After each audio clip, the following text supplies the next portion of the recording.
Empezar la grabación.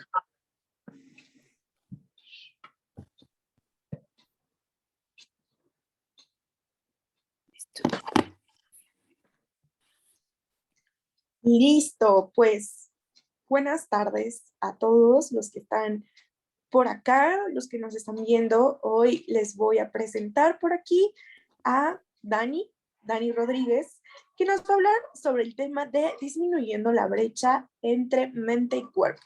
Entonces, pues Dani es una de nuestras más recientes terapeutas en neopraxis y sin duda, pues ha tenido un gran acercamiento a la comunidad, nos encanta compartir con ella y estoy segura que lo que nos compartirá será muy enriquecedor. Dani, muchas gracias por este espacio y pues te dejo los micrófonos a ti. Hola, muchas gracias a todos, todas. Listo, voy a compartir mi pantalla. No sé de qué áreas corrientes nos acompañan el día de hoy, pero bueno, intenté hacerlo como esta presentación para poder explicar a qué me dedico, cuál es como mi fuerte, ¿no? Sobre todo en esta cuestión de neuropsicología y cómo se une, que es lo que me parece como muy interesante y muy bonito en cuanto a la unión con la psicología, ¿de acuerdo? De inicio les comento un poco sobre mí. Soy psicóloga, me formé en la licenciatura como psicóloga y de ahí surge esta parte del interés por las neurociencias y soy maestra en neuropsicología clínica, entonces de ahí que se me ocurre este tema para compartirles, ¿de acuerdo? Entonces, pues sí, decidimos que fuera este el título para hablar un poquito de esta unión que, aunque en psicología creo que siempre hablamos de mente y cuerpo juntos, es un buen momento de hacer este debate como de por qué estudiarlos en conjunto y a veces un poquito separados. Bueno, ¿a qué se dedica la neuropsicología? Me gustaría preguntar, si es que alguien quiere participar, si saben sobre neuropsicología, han tenido acercamientos, cuál ha sido su experiencia, qué saben de un neuropsicólogo en general.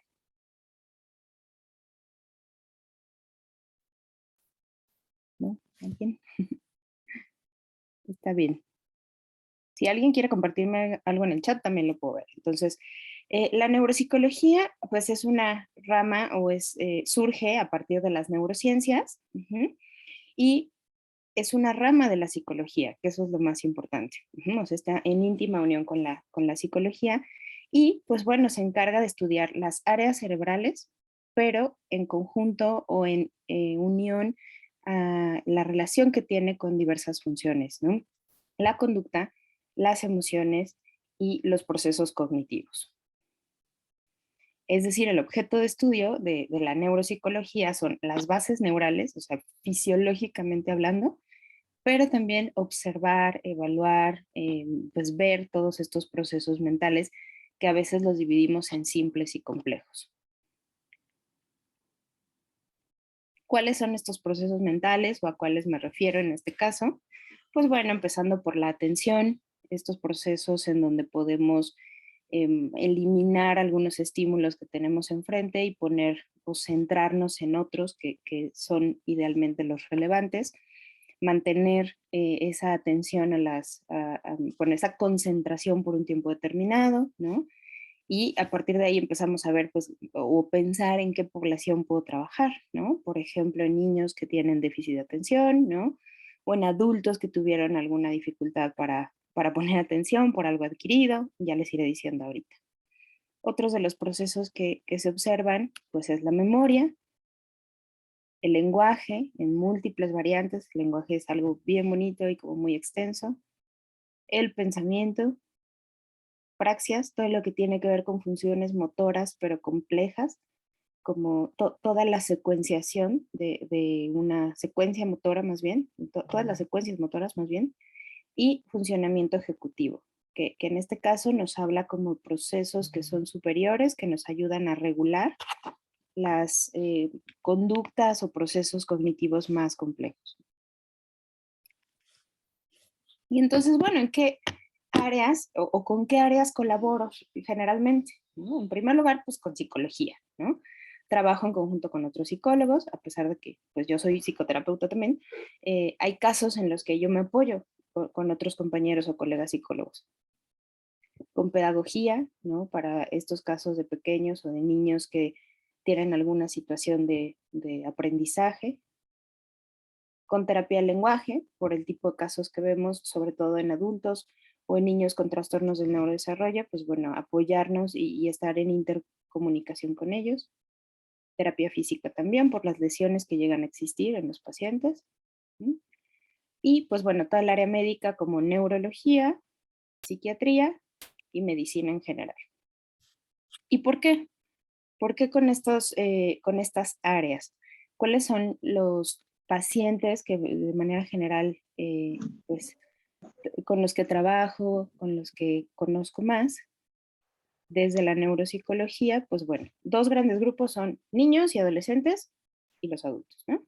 Entonces, en los niños, pues generalmente son trastornos del neurodesarrollo, es algo con lo que nacen, que puede pasar desde antes del nacimiento, o sea, durante la gestación, en ese periodo, ¿no? Del nacimiento como tal, que llamamos perinatal, y en el periodo postnatal, ¿no? Como una cuestión adquirida. ¿Qué tipos de diagnósticos son los más frecuentes que, para que lleguen con neuropsicología? Por ejemplo, las discapacidades intelectuales, epilepsia, algún trastorno genético que generalmente va asociado a una discapacidad intelectual, no siempre, pero en diversas ocasiones. Los trastornos del espectro autista, déficit de atención y en algunas ocasiones trastornos de aprendizaje. Dentro de la población adulta, generalmente, pues son daños más adquiridos a partir de alguna lesión, ¿no? Puede ser de un traumatismo, o sea, un golpe en la cabeza, de un evento vascular cerebral, a partir de neurocirugías por diferentes causas. Por ejemplo, hay pacientes con epilepsia que son muy resistentes a los tratamientos y entonces van a cirugía y pues generalmente hay algún corte, alguna remoción de áreas y entonces existe un daño posterior, porque bueno, finalmente la cirugía es pues la mejor o el mejor tratamiento. Entonces, si llega a existir como algún daño, entonces ahí nosotros como neuropsicología intervenimos. Posterior a infecciones, lo más común en adultos mayores, pues bueno, un deterioro neurocognitivo que antes se denominaban demencias. Y pues ahora lo último es síndrome post-COVID, ¿no? Tal vez han escuchado que están existiendo como esta niebla mental, ¿no? Digo, además de que hay muchas cuestiones psicoafectivas como ansiedad, depresión, se están generando trastornos cognitivos que actualmente, aunque se han estudiado, pues llevan muy poquito tiempo de evolución y no se sabe específicamente qué está sucediendo, ¿no? O sea, a veces es la memoria, a veces es la atención, a veces simplemente se hace un cuadro más psiquiátrico o neuropsiquiátrico. Entonces, bueno, también es interesante. ¿Qué hago o qué se hace en una consulta neuropsicológica? Pues les voy a hablar como de mi experiencia en esta parte clínica, aunque podemos hacer muchas otras cosas, pero me parece que esto es lo que coincide más con todo el quehacer neuropsicológico. En primer lugar, pues así como psicología, el paciente llega con nosotros, muchas veces llega acompañado de los familiares, y lo que se hace es conocerle por medio de la historia clínica y de la observación, ¿no? La historia clínica implica lo médico más salud mental. Por ejemplo, qué tratamientos farmacológicos utiliza, si ha tenido cirugías, si ha tenido enfermedades adicionales, ¿no? Y en salud mental, pues también, sobre todo, evaluar estas cuestiones afectivas de ansiedad, depresión, cuestiones psiquiátricas, ¿de acuerdo? Después, generalmente se hace una evaluación por diferentes medios, tanto la observación clínica, las escalas, sobre todo para ver cómo, pues los síntomas más comunes, como ansiedad, depresión, pues a veces se aplica la encuesta, pues, el mini, ¿no? Que es una entrevista estructurada o semiestructurada para ver trastornos con base en el DSM. Algunas pruebas, o más bien varias pruebas estandarizadas, desde pruebas para evaluar la capacidad intelectual, pruebas para conocer cómo está la atención, cómo está la memoria, cómo están los procesos cognitivos en las edades adultas, no, bueno, más bien en la edad avanzada. Y también pruebas específicas para el funcionamiento ejecutivo. Y por otro lado, pues la evaluación mediante tareas neuropsicológicas. Hay muchos pacientes que por el tipo de daño que tienen no pueden pues resolver todas las pruebas o los puntajes saldrían muy bajitos. Entonces también es parte de nuestro quehacer hacer actividades que nos permitan ver cómo va ese desarrollo, cómo resuelven y hacer una descripción más que solo un puntaje, que eso es como lo más importante, sean pruebas estandarizadas o pruebas como más libres. Y posterior a eso se hace un informe neuropsicológico en donde lo más importante es hablar tanto de las áreas de oportunidad del paciente, o sea, qué procesos se encuentran pues con cierto daño o con cierta alteración, pero sobre todo, y eso es como la base neuropsicológica, conocer qué funciones nos pueden ayudar para pues, que el paciente, él o la paciente, pues tenga ese apoyo, sobre todo para que sea pues independiente en la vida cotidiana y pues también en sus actividades de vida pues más funcional o más compleja, ¿no? Como el trabajo, como la escuela. Uh-huh. El plan de tratamiento generalmente pues implica la estimulación cognitiva, apoyándonos en estas áreas de fortaleza y aquellas que falta trabajar o que tienen una alteración, y pues también reforzar el tratamiento farmacológico. O bueno, o sea, yo por supuesto no lo doy, sino más bien reforzar ese apego. Entonces, hasta aquí todo ha sido como muy, muy técnico, ¿no? Pero voy a pues hablarles un poquito de cómo se une con la psicología como tal, ¿no? Como lo psicoafectivo, ¿sí? Y entonces, bueno, pues se me ocurre que esta podría ser alguna pregunta que podría surgir, ¿no? Si yo puedo dar psicoterapia, y entonces les voy a hablar como desde este caso muy particular, porque bueno, en primer lugar yo soy psicóloga de formación, ¿no? Entonces, y además hice máster en psicología clínica y de la salud, y entonces por esa razón yo también doy psicoterapia, ¿no? Hay varios neuropsicólogos, por ejemplo, que tal vez estudiaron terapia de lenguaje, ¿no? Bueno, son terapeutas en comunicación humana y no tienen esta base psicológica de, pues, como psicoterapeutas, entonces ellos sí se enfocan más a la cognición en este sentido, pues sí, de procesos nada más, ¿no? Y entonces en ese caso yo diría que ellos pues tal vez no puedan dar una terapia, ¿no? Pues psicológica como tal, ¿no? Entonces en este caso yo sí lo hago, pero por esta formación. Dentro de mis sesiones neuropsicológicas es muy importante comentar porque pues yo me enfoco en una tarea, o sea, yo hago una actividad con el paciente o la paciente y veo cómo lo hace, cómo lo resuelve, cuáles son sus fortalezas, cuáles son sus estrategias. Y por supuesto que veo como muchas cuestiones afectivas, ¿no? O sea, si se frustra, si se pone muy triste, si se enoja, si ese enojo es normal o ese enojo raya como ya pues en una cuestión pues de ira, ¿no? Y entonces ahí pues sí tengo que usar herramientas psicológicas, ¿no? De cómo generar estrategias de resolución de conflictos, cómo apoyarle para reducir la ansiedad o el estrés que le generan estas cosas, ¿no? Entonces, aunque no es mi objetivo principal, sí lo abordo en mis sesiones. ¿Qué pasa? Existen, bueno, tengo que tener en cuenta también que hay muchos pacientes que por el daño que pueden tener, sobre todo los adolescentes o adultos, si tienen alguna lesión cerebral, pues eso hace que su trastorno afectivo no sea fácil como de tratar, ¿no? Entonces, si hay una depresión o una ansiedad con un trasfondo, pues tal cual orgánico, entonces, pues yo abordo muchas cosas desde la psicoterapia, pero también sé que tal vez no mejoran, pues en un grado considerable, ¿no? Porque, pues sí se necesita un tratamiento farmacológico adicional, o si no está el tratamiento, jamás van a mejorar. Y que también hay muchas ocasiones en las que si yo noto en la consulta que ese pues, trastorno afectivo es como muy severo, probablemente no lo pueda abordar yo porque entonces yo ya estoy en un neuropsicológico, ¿no? Es decir, si me llega un paciente que pues tiene un trastorno de ansiedad y depresión, pues yo me aboco a eso. Pero si llega un paciente que podríamos decir es neuropsicológico y su trastorno afectivo o de las emociones es muy intenso o muy severo, pues generalmente lo canalizo con algún colega que me pueda ayudar como ese manejo, ¿no? En conjunto.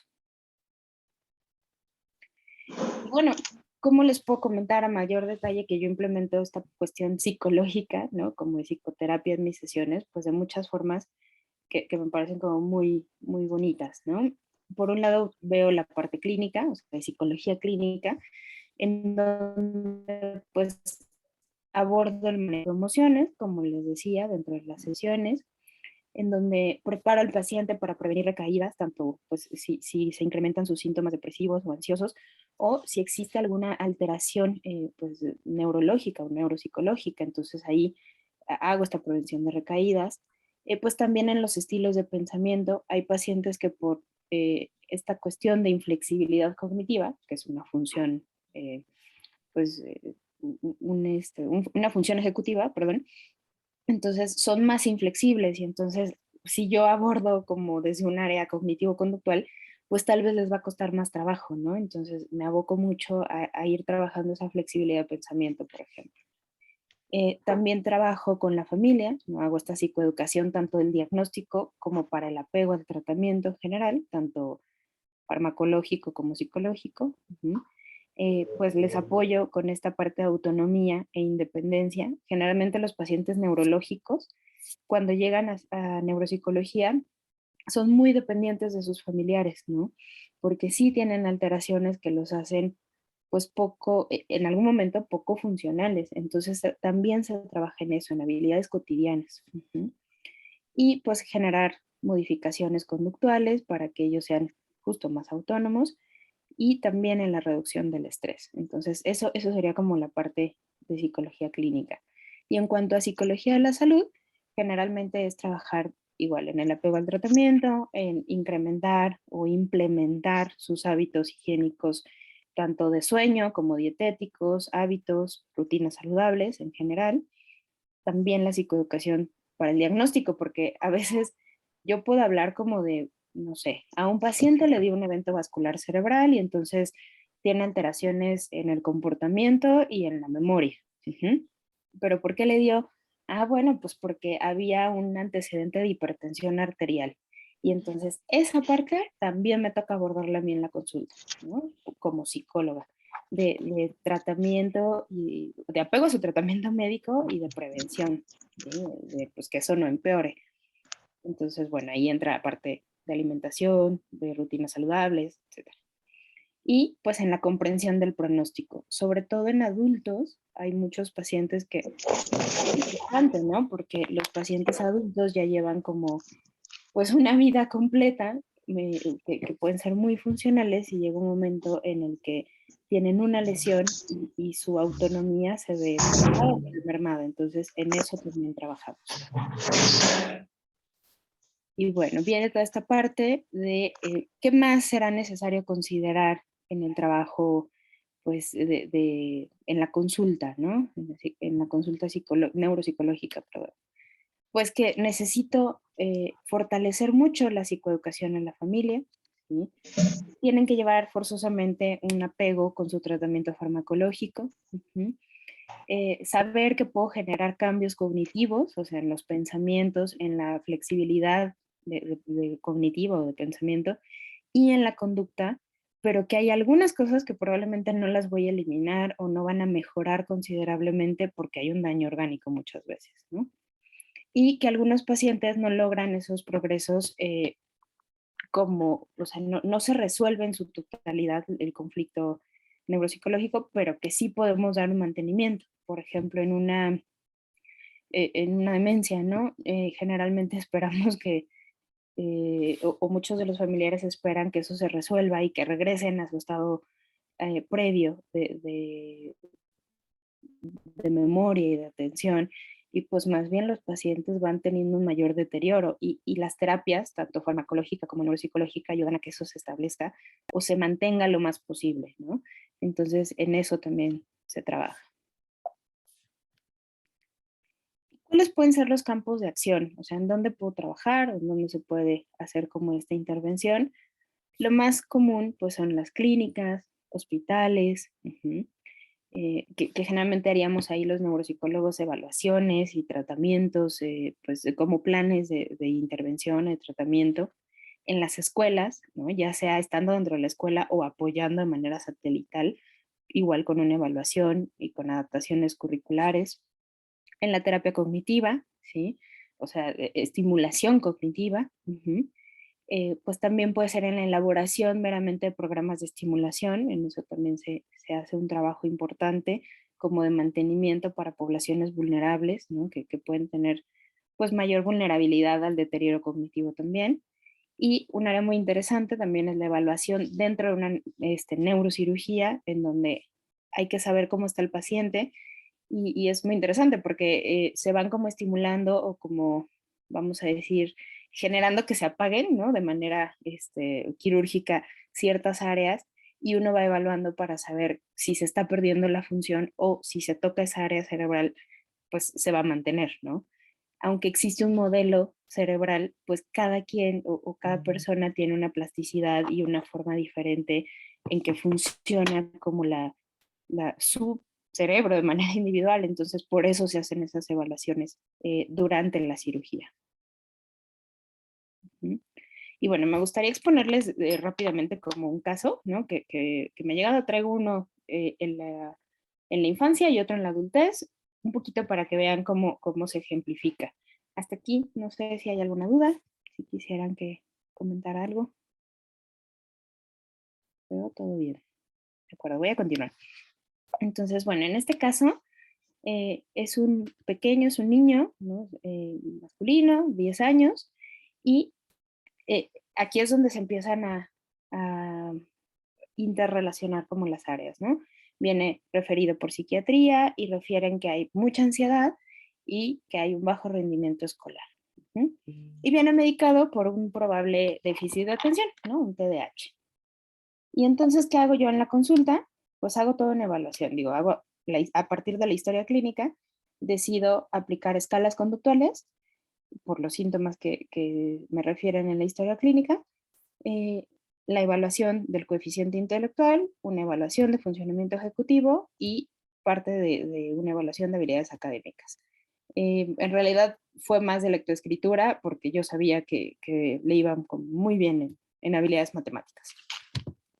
Y entonces, ¿qué encuentro en los resultados? Pues que sí, hay muchísima ansiedad, de hecho ya la noto cuando lo evalúo, hay muy baja tolerancia a la frustración y eso me doy cuenta y se hace como, se une a los resultados de las pruebas porque tiene una baja flexibilidad de pensamiento y al final, con las escalas, con todo lo que observo, puedo diagnosticar que hay un trastorno del espectro autista.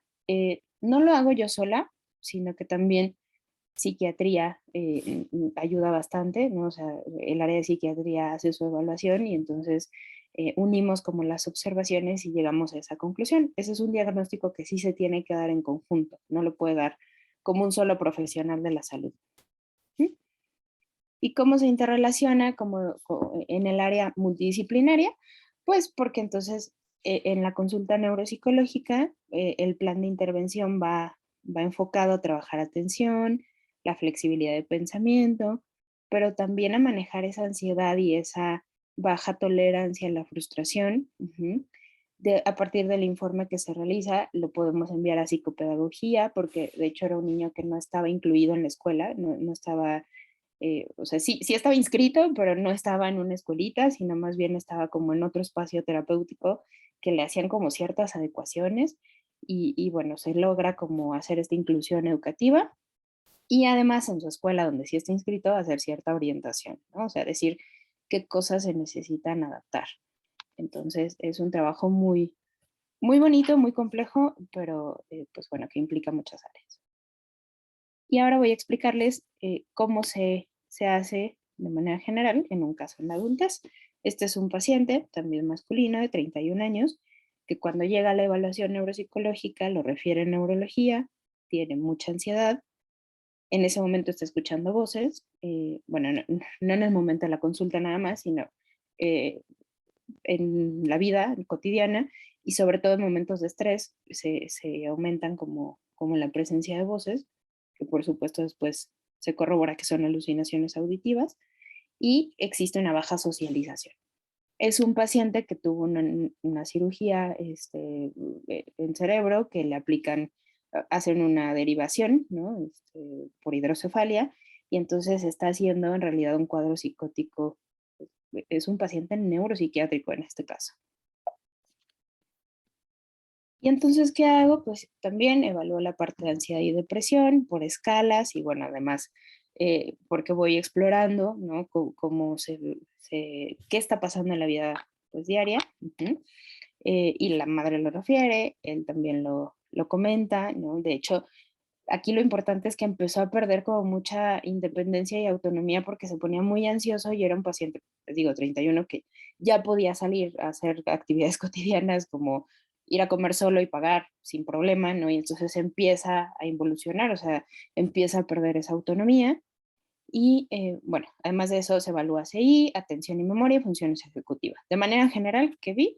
Pues que había una alta ansiedad que en ese momento era generalizada, no se identificó depresión, había antecedentes de que su aprendizaje se había truncado por las cirugías, había tenido varias cirugías.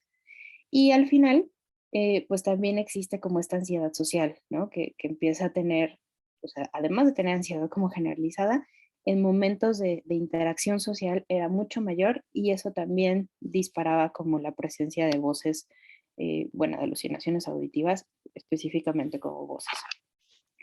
Y al final se hace todo este diagnóstico integrado, que había un antecedente de hidrocefalia, se hizo la cirugía para pues aplicar una válvula de derivación y psicológicamente hay ansiedad moderada severa en ese momento, dificultades en memoria y pues las alucinaciones, que eso entra como en el cuadro psiquiátrico. ¿Qué se ha hecho con él? Pues bueno, en la consulta neuropsicológica, pues la estimulación cognitiva, ¿no? Trabajar en la memoria, trabajar en procesos de flexibilidad también, psicoeducación a la familia, esto también es neuropsicológico, manejo de ansiedad, del estrés, porque justo si reducimos la ansiedad, pues entonces se puede como reducir la presencia de las voces, digo, no se eliminan totalmente, pero sí ayudan a que no se generen tanto. Se empiezan a hacer como actividades de socialización, empezó a ir a cursos así de computación y pues era trabajar como de manera escalonada, pues sí, como estas aproximaciones sucesivas a los momentos de entrar a sus cursos, ¿no? Porque le da mucho miedo. Y esto a su vez nos ayuda a generar mayor autonomía, mayor independencia, más hábitos de autocuidado, a reducción de peso, se mandó también a nutrición y pues se canalizó en ese momento a psiquiatría y se continuó con el tratamiento neurológico y pues el mantenimiento del tratamiento farmacológico, ¿de acuerdo? Entonces, pues listo.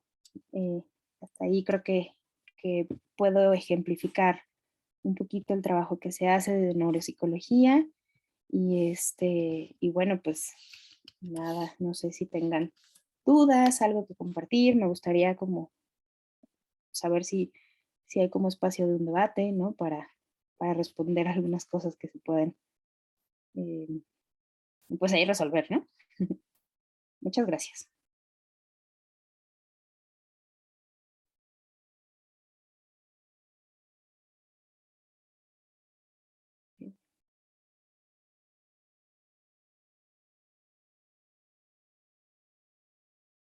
Yo tengo una duda, me encantaría saber, Dani, si nos pudieras platicar cuál ha sido uno de los mayores retos a los que te has enfrentado en la práctica de la clínica hoy en día, quizás también considerando el contexto actual entre que seguimos en la pandemia y que ya la estamos pasando un poco, quizás en relación a todas estas secuelas por COVID o cómo has vivido esta parte. Gracias, sí. Claro, es muy interesante. Justo tuve un caso de un adulto, ¿no? Igual de 30 años, con un síndrome post-COVID que al final quedó como un cuadro no tan claro y no tan específico. Y fue muy interesante porque al final, pues uno no niega la cruz de su parroquia, ¿no? O sea, al final me parecía que era un caso muy psicológico, o sea, que si nos poníamos a ver la historia clínica, había muchos antecedentes de ansiedad, ¿no? De incluso yo sospechaba ahí como un trastorno de la personalidad que yo la verdad no me atrevía a diagnosticar porque yo estaba en otra área, pero que creo que sí había, además estaba en una psicoterapia, ¿no? Pero que empeoraron los síntomas a partir de eso. Entonces fue un paciente que avanzaba como 3 pasos y se regresaba en cuanto a la sintomatología, ¿no? Como mucho, muy intensa. Entonces fue muy interesante, frustrante en cierto grado, ¿no? Y sí fue como un gran reto porque además yo evalué y la verdad es que neuropsicológicamente yo no encontré nada como de mucho cuidado, ¿no? Y se lo dije, por supuesto, ¿no? Y más bien fue de, bueno, vamos a hacer como este trabajo de mantenimiento. Y ahí fui más psicóloga cognitivo-conductual, porque al final trabajamos como en esta área de, como si fuera un síndrome de fatiga crónica, ¿no? Que sí lo tenía además. Entonces fue muy interesante, pero al final sí acabó yendo, pues acabó internado, me parece, ¿no? Entonces, y por decisión casi que propia, ¿no? O sea, él decidió ir.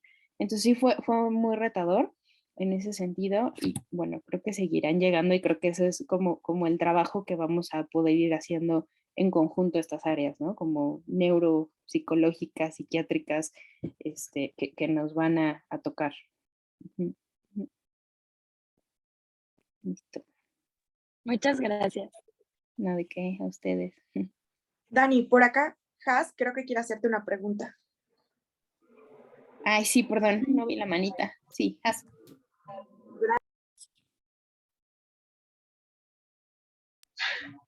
Hola, ¿sí ¿me escuchan? sí. Ah, súper. Gracias, Ate. Diana, pues mucho gusto. Dani, perdón, le di mal, Dani, mucho gusto de conocerte. Yo también soy colega que me especializo en evaluaciones neuropsicológicas como del adulto mayor. Y justamente lo que te quiero preguntar de colega a colega es si ya has tenido oportunidad de que te lleguen a la consulta casos, justo ahorita que comentaste, que te comentó lo de COVID, si ya has tenido casos clínicos de este fenómeno que se le ha denominado el brain fog, o la niebla mental o cerebral, que es un efecto secundario de COVID. Y si es así, pues cuál ha sido tu approach clínico, ¿no? Para trabajar pues, ahora con estas nuevas manifestaciones clínicas que se están derivando justamente de los pacientes que padecieron COVID, que, bueno, pues obviamente no en todos ha sido como a lo mejor tuvieron COVID de manera muy grave, ¿no? Pero sin embargo, pues está justamente este fenómeno en el que se alerta que es muy probable que se pueda experimentar este tipo de sintomatología, ¿no? De niebla mental, estos estados emocionales. Claro. La atención, el cansancio todo mental, ¿no? El cansancio que permanece. Ahora todo te lo consulto porque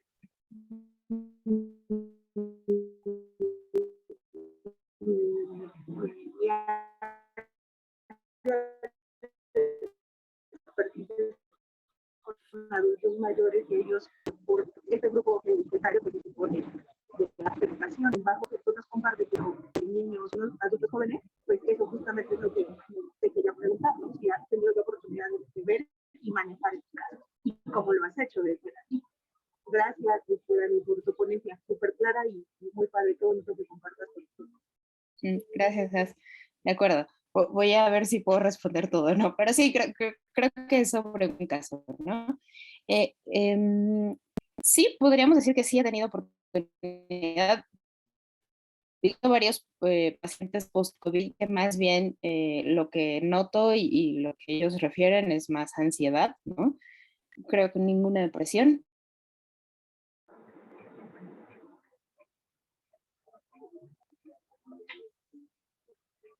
Con uno, sobre todo fue complejo en términos de, sí se trabajó un poquito como en esta cuestión de atención y de memoria, ¿no? Como en esta estimulación cognitiva, pero sobre todo lo que refería al paciente era como bien interesante porque era como una alteración de la conciencia, ¿no? O sea, así como despierto y no me siento, o sea, me cuesta trabajo despertar. eh, y no, o sea, no, como que no conecto y como que a mediodía ya empiezo a estar mejor, pero entonces empiezo a tener mucha ansiedad, ¿no? Entonces, en consulta lo que se hacía era trabajar en lo cognitivo, ¿no? O sea, eran tareas cognitivas para atención. Un poquito logré meter como él dibuja, entonces metía como un poco la parte artística, ¿no? con canciones, con dibujos, con las actividades que hacía también de atención y memoria, pues metía eso un poquito. Y lo que hacía era dejar tareas para casa para favorecer esta cuestión de tanto higiene del sueño, que no hiciera esto porque de repente había como estos flashazos de tengo mucha energía, entonces hacía muchísimas cosas y los días que estaba muy cansado, entonces lo que hacía era, pues no se paraba y no se despertaba, entonces era como ir haciendo esta, incluso se hizo como un esquema, ¿no? Un calendario para que justo hubiera como un equilibrio en esta parte de actividad, tanto mental, ¿no? Como física, porque por ejemplo podía salir a correr un día al jardín y entonces, o sea, como un parque, corría media hora, ¿no? Y obviamente regresaba y el día siguiente era pésimo, ¿no? O había veces que me decías que puedo ponerme a hacer muchas cosas, pero mi actividad cognitiva, o sea, ponerme a dibujar cosas que yo quiero dibujar, no las podía hacer, ¿no? Entonces, justo porque implicaba pues un mayor reto, ¿no? Y entonces fuimos haciéndola, pues ahí como algo cognitivo-conductual, ¿no? O sea, con aproximaciones sucesivas, con moldeamiento, con justo periodos de trabajo, ¿no? Que ahí podríamos decir que se trabajaba atención y además se trabajaba, pues sí, como una aproximación sucesiva a llegar a la conducta deseada, ¿no? Y ¿qué más se logró? Bueno, también como regular la parte de ejercicio, ¿no? De por favor no hagas un día media hora de correr, ¿no? Y acabarte ahí en los pulmones y todo lo demás, ¿no? Y la energía, y al día siguiente no te levantas de la cama. Entonces había ahí como tareas específicas para eso. Y bueno, también para esta parte en específico como del arranque, como que te digo que una alteración de, pues sí, de la activación de la conciencia, hicimos un playlist, ¿no? De canciones que le gustaban y que lo motivaban y que lo activaban, porque además había como un desfase, o sea, me decía, me acuerdo de cosas, perfecto, pero siento que están como desconectadas de la emoción, o sea, si era un día muy lindo, me acuerdo que la pasé genial, pero no puedo recordar cómo me sentía, ¿no? O sea, no hago como ese link. Entonces lo intentamos hacer a partir como de playlist que le recordaban esas cosas y pues también hicimos esto como reconocimientos faciales, ¿no? Los poníamos en consulta, le decía, a ver, dime qué cosas, o sea, cómo está esta persona, qué te genera, vamos a buscar memorias que te hagan sentir igual y a partir de ahí lo fuimos como encadenando, ¿no?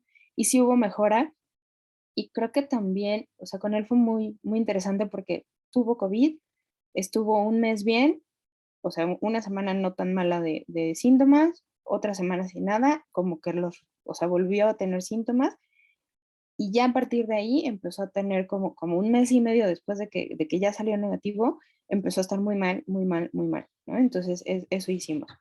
Y muy brevemente, el otro caso, justo ella está como todavía en evaluación, bueno, no en evaluación, pero vamos a empezar apenas, pero ella es una señora que más bien tiene 63 años, si no me recuerdo, y ha tenido como una bulia, ¿no? O sea, está como muy aplanada en sus emociones, pareciera que ha tenido como intentos suicidas o de autolesión, pero en realidad no los llega a concretar, que me parece que más bien es una cuestión ahí como de daño frontal, pero no es impulsiva tampoco, ¿no? Entonces, justo con ella, creo que más bien por la edad y por el daño se está generando pues un deterioro neurocognitivo que la parte psiquiátrica ya mejoró porque sí estaba escuchando voces y esa salió muy bien con los medicamentos, pero creo que ahorita justo vamos a tener que trabajar en esta cuestión más de memoria, ¿no? Que pues más bien ahí sí es como una demencia, ¿no? Un deterioro neurocognitivo y creo que no entraría como en esta parte de niebla mental. ¿De acuerdo? Entonces, espero haber ayudado con esto.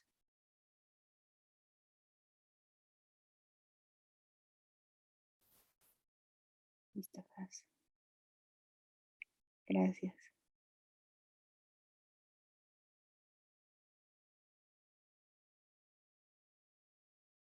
Perfecto.